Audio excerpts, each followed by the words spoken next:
बोलती पुस्तके. ज्यांना वाचनाचा नाद त्यांना बोलती पुस्तके घाली साद. आमचं चॅनल सबस्क्राईब करा आणि सबस्क्राईब करायला इतरांनाही सांगा.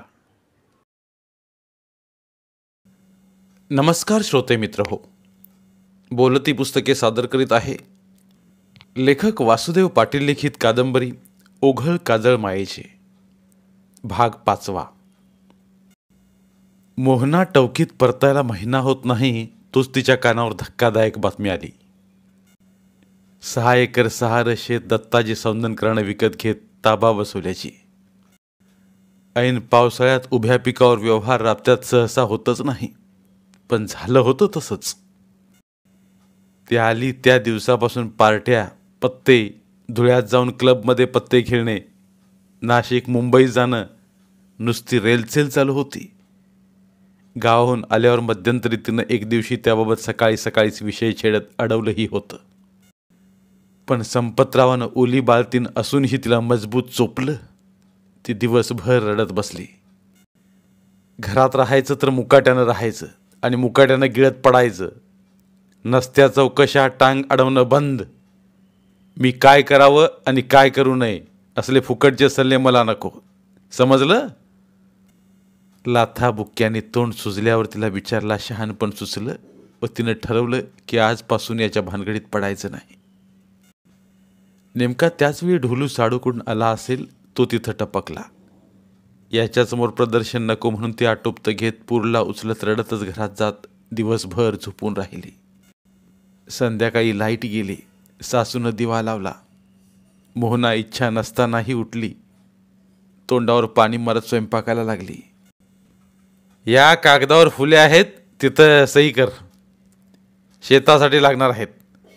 संपतराव संतापातच बोलले. पिठाचा हात धुत तिनं साडीला पुसत आणि वाचताच भराभर सह्या करून दिल्या. याची शेती उद्या विकत असेल तर आज का विकेना? यांनाच याचं भलं कळत नाही तर आपल्याला काय करायचं? चांगलं सांगणं यांना पटत नसेल तर का उगीच सांगून मार खावा? पण त्यानंतर आज ते घडलंच. शेत गेलं हे कळताच ती 2 दिवस जेवलीच नाही. पोटात अन्नच नसल्यानं छोट्या पोरीसाठी दूधच उतरेना. ती रडू लागली म्हणून सासूनं शेजारने समजून सांगायला बोलावलं. मोहिनी. सासरी मोहना नाव बदलत मोहिनी झालं. मोहिनी, हे केव्हा ना केव्हा घडणारच होतं. तू का उगाच जीवाला जाळून घेतेस? निदान छोट्या मुलीचा तरी विचार कर. उठ आणि 2 घास खाऊन घे.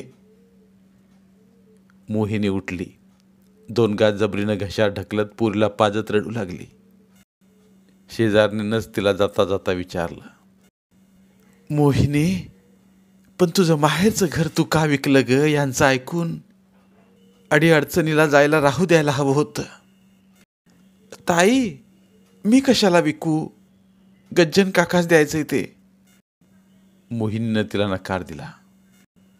मोहिनी, संपतनं ते केव्हाच विकलंय आणि तशी तूच सही दिल्याचं कळलंय मला. हे ऐकताच मोहिनीची पायाखालची माती सरकली. तिच्या डोक्यात लख्ख प्रकाश पडला व ती आणखीनच रडू लागली.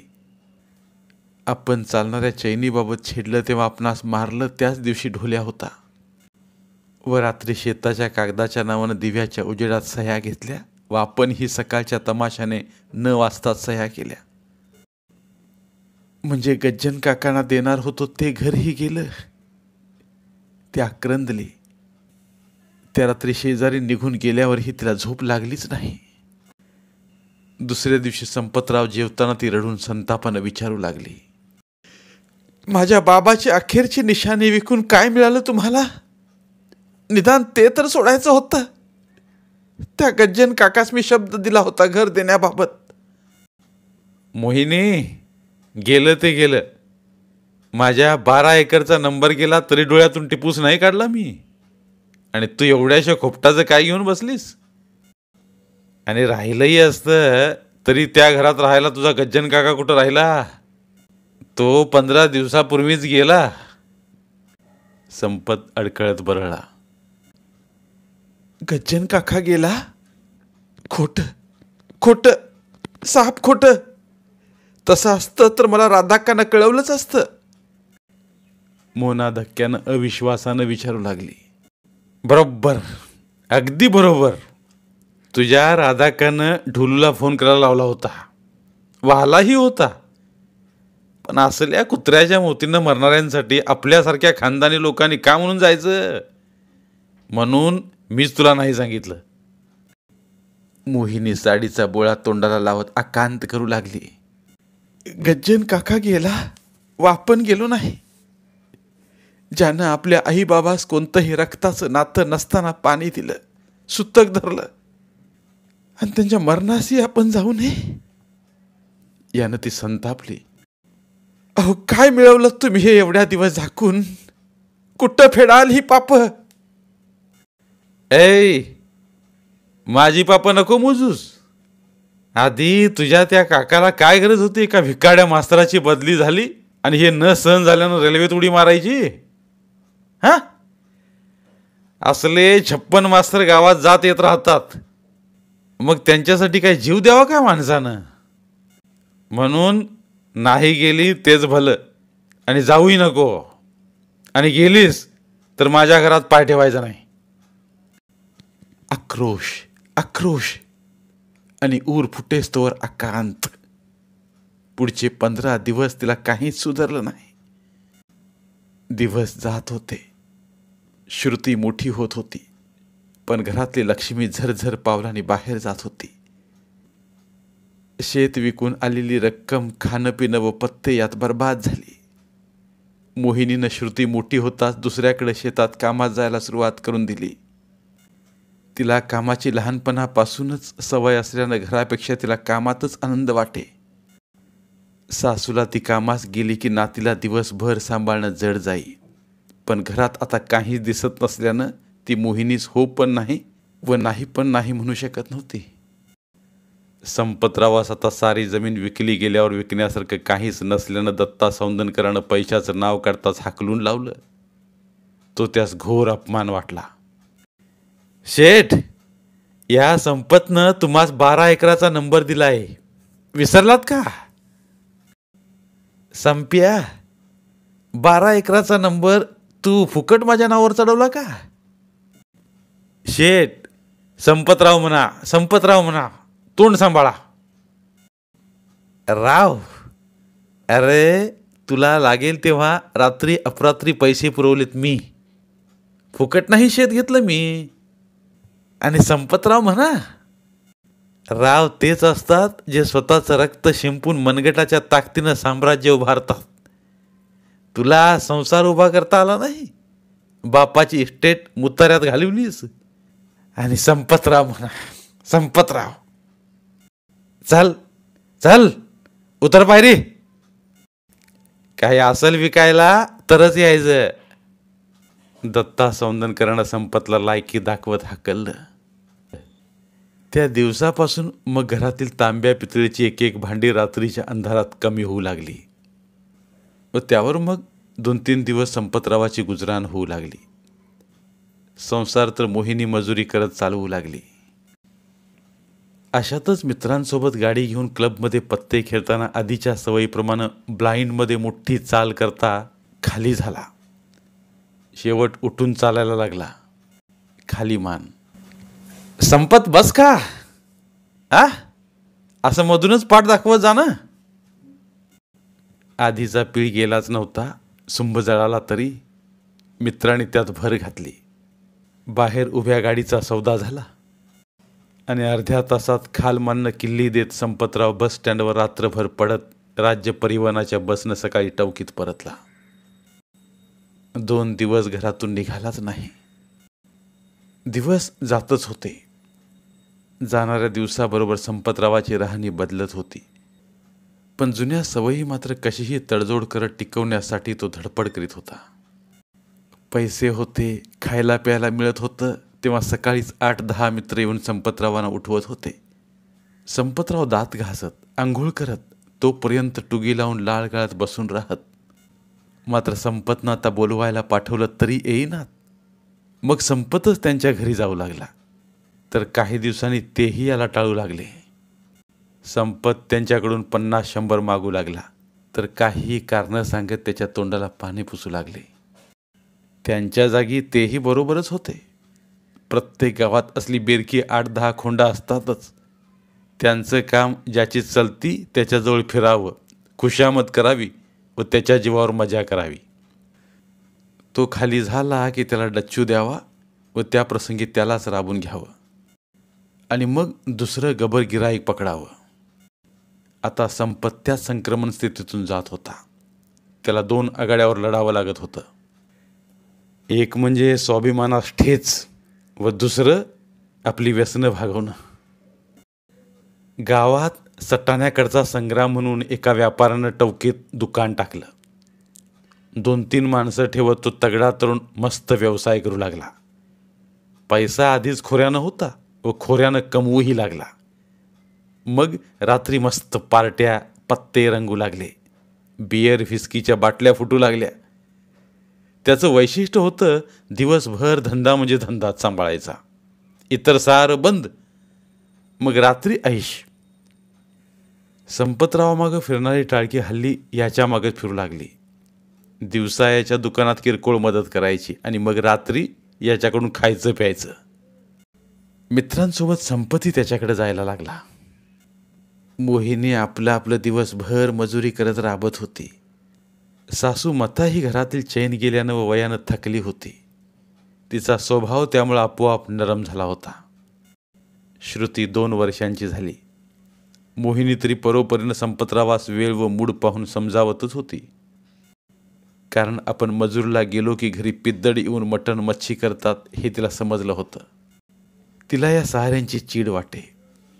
तिला आपल्या घरात कुणी पिऊन येणारा वासुना दुसरा नको वाटे. पिणाऱ्यांच्या नजरा केव्हा बिघडतील याचा नेम नसतो. पिण्यासाठी खाण्यासाठी असलं कुणामागं फिरणं बंद करा. घरात पार्ट्या, पिणाऱ्यांना अन्न बंद करा. त्यापेक्षा जे जमेल ते काम बघा.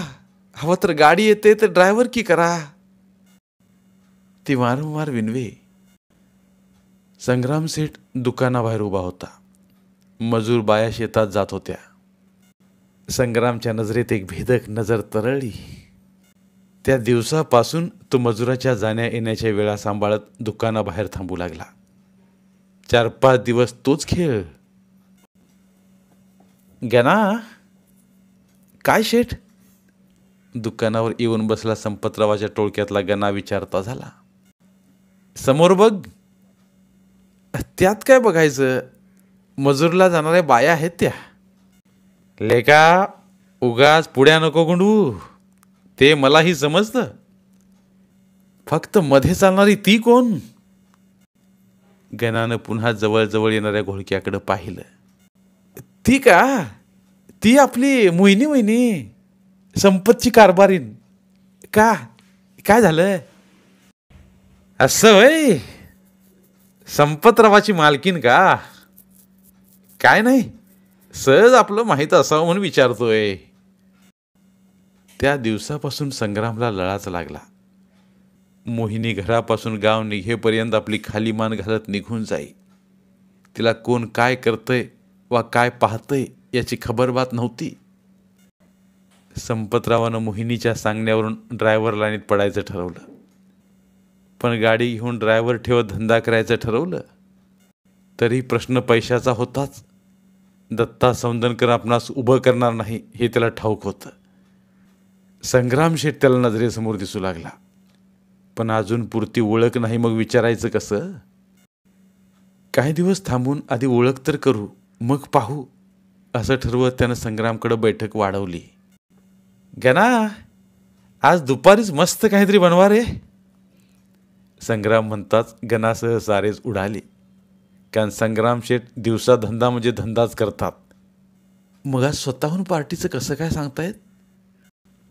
अरे असं काय पाहताय, दिवसा दुकानात नसलं तर इतर ठिकाणी करूया पार्टी, त्यात काय एवढं? सिग्नल मिळताच गणानं लगेच संपतरावाच्या घरीच मस्त करूया की असं सांगितलं. संग्रामलाही तेच हवं होतं. तो लगेच तयार झाला तर संपतरावास हरकतीचा प्रश्नच नव्हता. मग 2 दिवसाआड दिवसा पार्ट्या होऊ लागल्या. मोहिनीला आधी कळालंच नाही. संपतला गाडी घेण्यासाठी डाऊन पेमेंट म्हणून 1.5 लाख रुपयेही संग्रामनं दिले. पण बँकेची प्रोसेस करता करता सोबतच्या मित्रासोबत नाशिक धुळ्याला जात क्लबमध्ये जिंकलो तर तेवढीच गाडीला मदत, या स्वार्थासाठी म्हणा वा व्यसन, लाख रुपये संपतरावानं उडवून टाकले. ना डाऊन पेमेंट ना गाडी, डोक्यावर मात्र संग्रामचं कर्ज. मग त्यानं आणखी प्लॅन बदलवत बँकेचं लोन घेत नवी गाडी घेण्यापेक्षा संग्राम सेठकडूनच आणखी रक्कम घेत जुनीच गाडी घेऊया असं ठरवलं. काही दिवसांनी घरातला पसारा सासूनं कितीही साफ केला तरी दिवसा काहीतरी शिजलंय याची मोहिनीला शंका आलीच व तिनं छडा लावला. तर आणखी पार्ट्या सुरू झाल्याचं तिला कळलं. त्याबाबत तिनं संपतरावास जाब विचारला. त्यानं संग्राम शेठकडनं कर्ज घेऊन गाडी घेऊया व गाडीनं भाडं कमवत हप्त्यानं कर्ज फेडण्याचं तिला सांगितलं. तिचा पारा चढला. तिनं त्याला खडसावत सपशेल मना केलं. अगं, यावेळेस मी कर्ज भल्यासाठी घेतोय, उद्मात करण्यासाठी थोडंच घेतोय. ते काही नाही. समजा धंदा नाहीच चालला तर कर्ज कसं फेडणार? त्यापेक्षा कुठलंही कर्ज न घेता, भांडवल न गुंतवता, भले 2 पैसे कमी पण दुसऱ्याच्या गाडीवर ड्रायव्हरकी करा. ते नाही जमत तर दुसरं काही काम करा. आणि ते पण जमत नसेल तर भले घरी आराम करा. मी मजुरी करत घर सांभाळीन, पण हात जोडते, आता कर्जाचं नाव काढू नका. ती रडायला लागली. त्यानं तिला समजवत, नाही घेणार कर्ज, पण रडू नको, करतो काहीतरी काम हवं तर, सांगत शांत केलं. हो, आधी तुम्ही कर्ज काढलं तेव्हा काहीतरी होतं, पण आता कशानं फेडणार? त्याला समजलं याचा मोहिनीस आनंद झाला. त्यानं तिला हळूच कवेत घेत शांत झोपी गेले. श्रुती आता 3 वर्षांची होत आल्यानं सासूप्रमाणे तिलाही काळजी व हुरहुर वाटायला लागलीच होती. मोहिनीनं नकार दिला म्हणून संपतनं 8 दिवस गाडीबाबत हालचालच केली नाही. पण संग्राम शांत बसे ना. लाख तर गेले, 50 पडलेले. संपतलाही प्रश्न पडला. त्यातच मित्रांनी संग्राम शेठला विनवणी करत आणखी कर्ज द्यायला लावत संपतरावाला जुनी गाडी घ्यायला प्रेरित केलं. संपतराव मित्र फिरत फिरत 4 लाखाला गाडी ठरवली व 50 बयाना देऊन आले. संग्रामकडून आणखीच 3.5 लाख मागू लागता संग्राम भाव खाऊ लागला. संपत, आधीच 1.5 दिलेत आणि आणखी 3.5? हरकत नाही, जबान दिली तर देईनच, पण 5 लाख नुसते विश्वासावर कसे देऊ? काहीतरी म्हणजे सोनं, शेत, घर. घर शब्द ऐकला आणि बस, संपतराव निश्चिंत झाला. त्यानं घर तारण देत करार केला. मोहिनीला घराचं काही कळलंच नाही. तरी संग्राम व त्याच्या जागी कोणी का देत असे ना, पण फुकटी कर्ज नको म्हणणाऱ्या मोहिनीला गाडी घेतल्याचं करतात तिच्या तळपायाची आग मस्तकात गेली. पण तिला समजावत, तू घाबरू नको, मी स्वतः राबतोय, मोठे हप्ते ठेवत कर्ज फेडीन असं सांगितलं. पण तरी मोहिनीनं 2-3 दिवस अन्नच सोडलं. गाडी आली. 2-3 दिवस तो स्वतः गाडीवर जात खेपा करू लागला. पण मोहिनीच भरोसा वाटेच ना. कर्जानं तिच्या काळजात धस्स होऊ लागलं.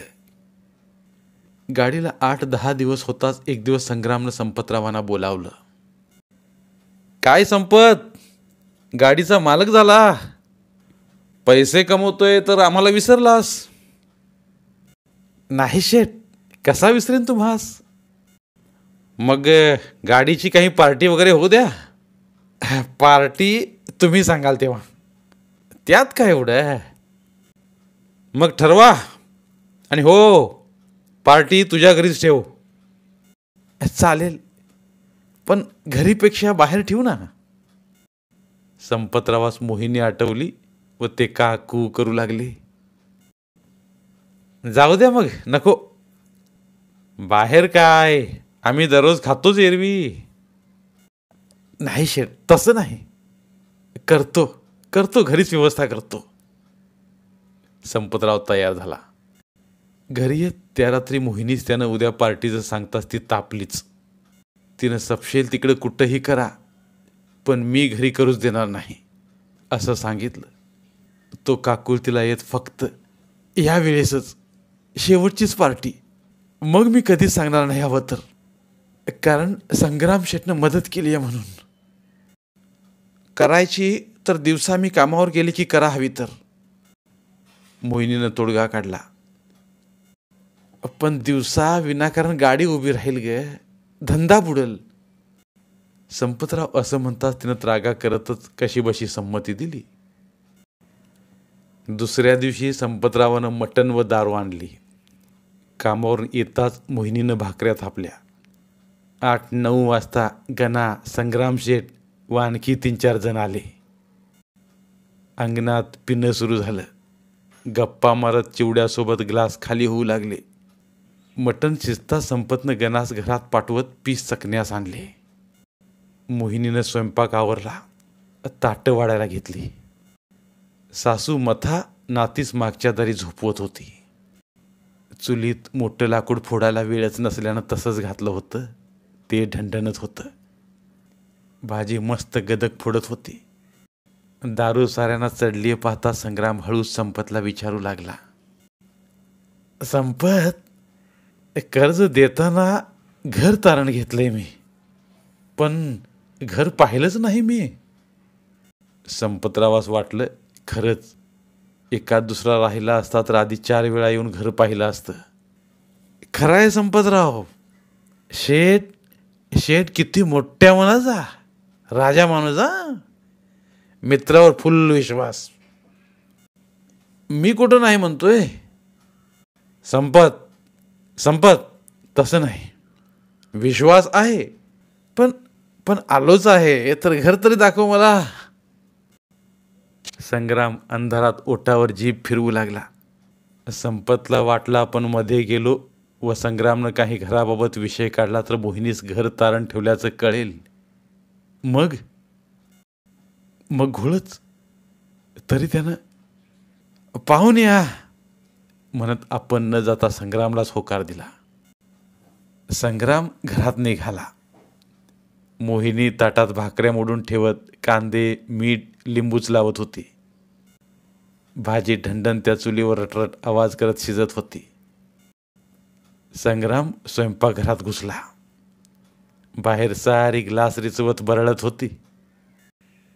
पायाचा आवाज ऐकताच संपतराव आले समजून. अहो झालंय सारं, उरकवा पटकन म्हणत मागं वळली. तो पावे तो संग्रामनं मोहिनीचा हात धरला. निमिषात मोहिनीनं नजरेतील व स्पर्शातील दुर्गंधी ओळखली आणि अस्वलाला फाडता फाडता राहिलेली वाघीण चवताळली. तिनं ओळखलं सावंताच्या मळ्यातला अस्वलासारखंच हातावर पायावर ओरखडे उमटवायला व तोंडाचा वेध घ्यायला अस्वल चाल करून येतही. तिनं चूल जवळ केली. तिला पलिता आठवला. चुलीतलं ढणढणतं धडाडतं लाकूड हातात आलं. पुढं आलास तर लाकूडच घालीन. अस्वल हसलं. चौताळत पुढं पुढं सरकू लागलं. तिनं सर्रकन जळतं लाकूड भिरकावलं. अस्वलाच्या छाती पोटावर चटके बसले. तो विवळत पुन्हा चाल करत, गप गुमान, ऐक नाहीतर परिणाम चांगले होणार नाहीत, बेघरच करीन. पेटत्या लाकडाला रोखून धरत, कुत्र्या, अस्वलाला फाडणारी मी तुला घाबरीन का? बऱ्या बोलानं निघ, नाहीतर इथंच लाकडानं जाळीन. अस्वल चवताळलं व चाल करून झडप घालून लाकूड हिसकावत दूर भिंतीवर फेकलं. तोच तिनं खाली पडलेलं डवणं उचलत पातेल्यात पुढवत भाजीनं भरलं आणि अंगावरच फेकलं. संग्राम झुकला तरी एका गालावर गरमागरम उकळती भाजी पडताच तो जीवाच्या आकांतानं ओरडू लागला. तोच भिंतीकडं पडलेलं लाकूड उचलत तिनं त्याच्या अंगावर टाकलं आणि संग्रामचा जळफळाट व कुत्र्यासारखं विवळणं सुरू झालं. टल्ली झालेले बाहेरचे धडपडत चाचपडत आत आले. गणानं संग्रामवर पाणी ओतत बाहेर आणलं. काय झालं? जो तो विचारू लागला. काही नाही, शेठचा पाय अंगावर पडला व तोल जाऊन डवण्यातलं भाजी त्याच्या गालावर उडाली वाटतं. मोहिनी डोळ्यातून अंगार फुलवत बोलली. पण टल्ली झालेल्या साऱ्या बेवड्यांना खरंच वाटलं. साऱ्याने उचलत त्याला दवाखान्यात घेऊन जाण्यासाठी आधी घरी नेलं. मोहिनीनं गणाला थांबवत पातेल व भाकरीची चळत त्याच्याकडे देत, हे न्या व त्याला चारा व तुम्ही पण चरा. रागानं फनकारली. गाल व छातीचा भाग जळाला होता तरी संग्रामनं तोंडातून मोहिनीनं जाळलं असा एक शब्दही काढला नाही. आणि तो तसा भुकणार नाही म्हणूनच आपल्या इज्जतीवर शिंतोडे उडू नयेत म्हणूनच तिनं रागावर नियंत्रण ठेवत लाकडावर पाय पडत भाजीत तोल गेल्याचा बनाव केला होता. पण सारे निघून गेले व ती रात्रभर आक्रोश करत राहिली. मोहन, मोहन, अस्वलानं झडप घालून जखमी केल्यावर तू धावून येत मला बचावलं होतंस. पण आज या अस्वलानं लुटलं असतं तर कोण आलं असतं सावरायला. ती अंधारात आक्रोश मांडू लागली. धन्यवाद. उर्वरित कादंबरी पुढील भागात. मराठीतील प्रतिभावंत लेखकांचं साहित्य, कथा, कादंबऱ्या ऐकण्यासाठी आमचं बोलती पुस्तके हे चॅनल सबस्क्राईब करा आणि मराठी साहित्याचा प्रसार करण्यासाठी प्रत्येक मराठी माणसाला सबस्क्राईब करण्यासाठी आवाहन करा आणि बोलती पुस्तके या साहित्य चळवळीत सहभागी व्हा. आपले पुन्हा एकदा धन्यवाद.